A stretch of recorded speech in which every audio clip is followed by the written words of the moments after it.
Hello students, I Kamlesh Kumar. Welcome to all of you at my YouTube channel Social Science Academy. We are studying the chapter 2 of class 9, that is Socialism in Europe and the Russian Revolution, of which we have discussed many of the things. Now let us see the topic, the Civil War. Before this, we have already talked about the February Revolution, outcome of February Revolution, October Revolution, and outcome of October Revolutions. So, after October Revolution, the Bolshevik came into power. They nationalized banks, industries, and during their rule, the people of Russia still were not satisfied with the governance, and the conditions were appropriate to for a civil war.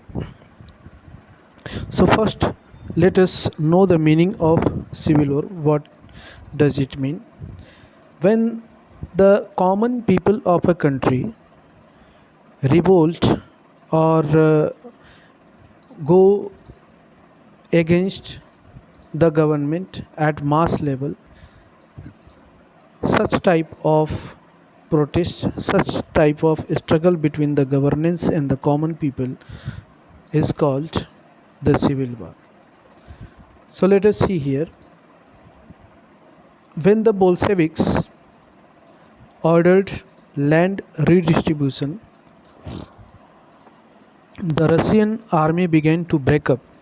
Soldiers, mostly peasants, wished to go home for the redistribution and deserted. Non-Bolshevik socialists, liberals, and supporters of autocracy condemned the Bolshevik uprising. Their leaders moved to South Russia and organized troops to fight the Bolsheviks.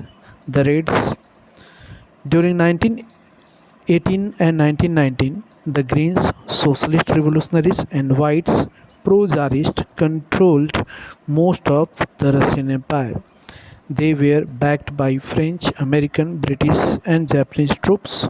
All those forces who were worried at the growth of socialism in Russia. As these troops and the Bolsheviks fought a civil war, looting, banditry, and famine became common. So, what was there during the Bolshevik regime in Russia?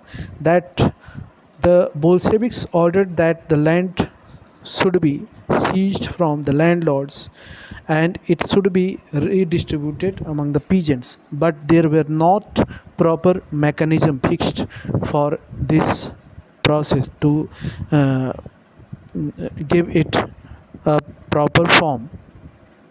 So people tried to get maximum, and in that case there was a civil war like situation in Russia. So, supporters of private property among whites took harsh steps with peasants who had seized land. Such actions led to the loss of popular support for the non Bolsheviks. By January 1920, the Bolsheviks controlled most of the former Russian Empire. They succeeded due to cooperation with non Russian nationalities and Muslim charities. Cooperation did not work.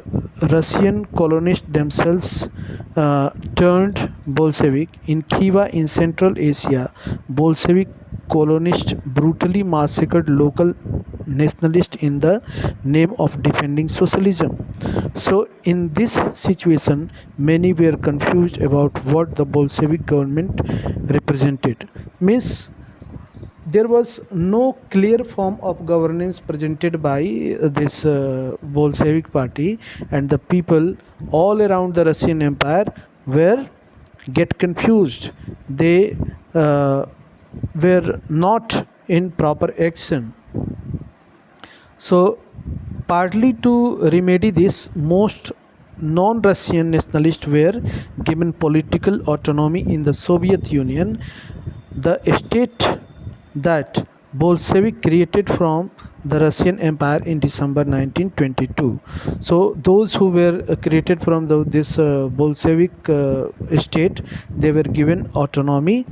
But since this was combined with unpopular policies that Bolsheviks formed the local government to follow, like the harsh discouragement of nomadism, attempts to win over different nationalities were only partly successful.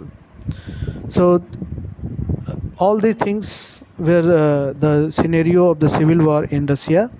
Uh, in uh, uh, in this video, that's all. In the next video, we will see the making a socialist society, how Russia now became or achieved the ultimate goal, which for which the people were struggling for a long time. So till then, keep watching. Thanks, have a nice day. In the next video we will talk about making a socialist society. Thank you.